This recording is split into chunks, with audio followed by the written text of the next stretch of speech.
Hello, I'm Rebecca DeCavett, and this is my speech for what matters to me. So, I would say the thing that matters to me most is probably acquisition of knowledge. You could consider me one of those people that really believes in the idea that knowledge is power. My life practically revolves around just gathering information, whether it be useful or not. I watch a lot of documentaries about people, about events. Mostly past events. I don't really seem to pay much attention to current events.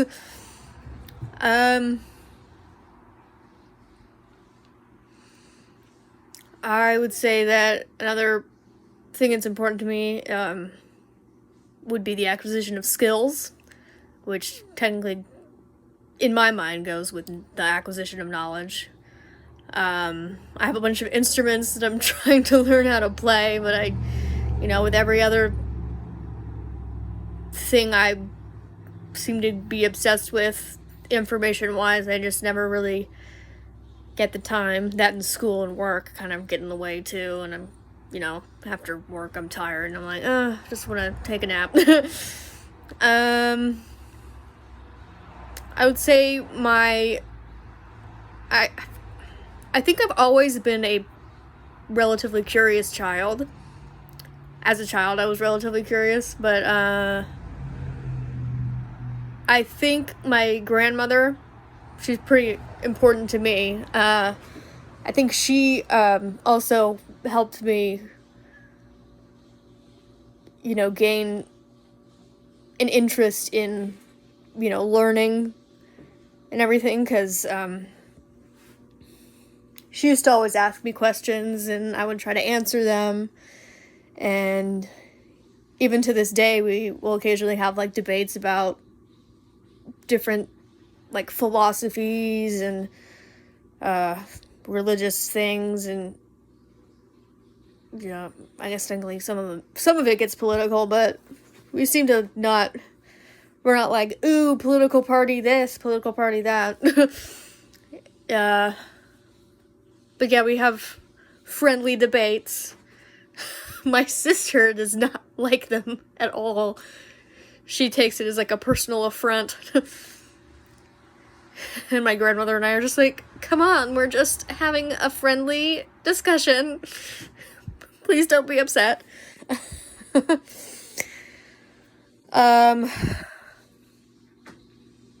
Yeah, so yeah, I've always liked science. I've always liked science and math. History is also pretty interesting. It's just that a lot of the stuff they make us do in history class, I would rather not do. It gets kind of tedious. I like the learning things. I don't like the having to write an essay about it.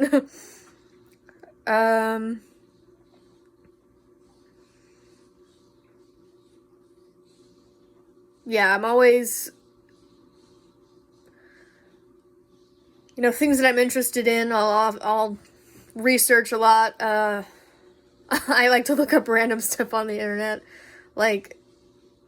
stuff about, abstract math, or quantum physics, or chemistry, or something like that.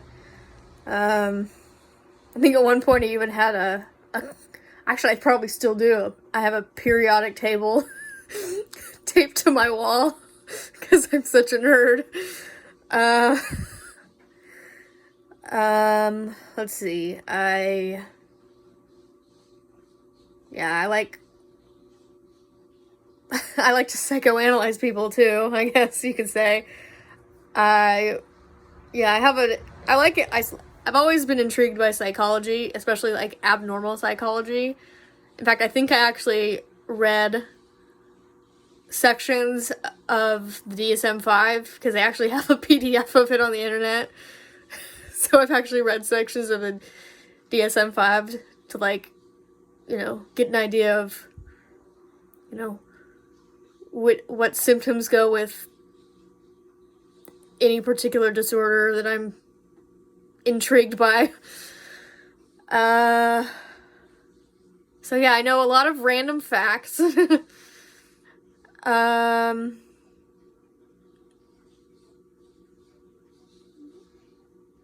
Yeah, I think I mentioned this in my previous thing, but, you know,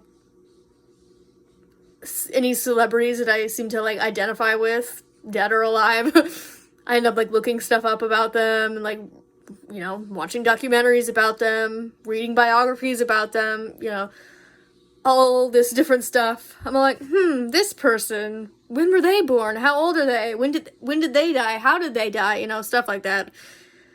Just get all the random facts that I want. Yeah, that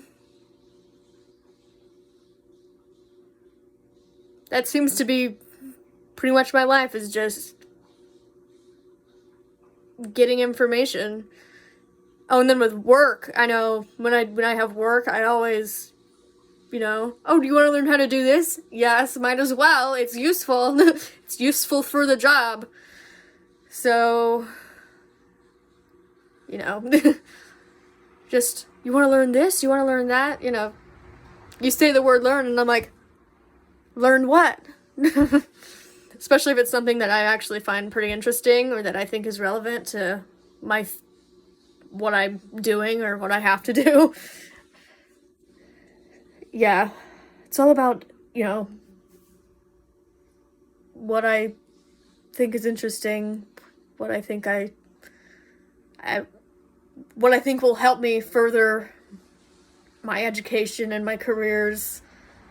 I guess you could say I'm pretty ambitious.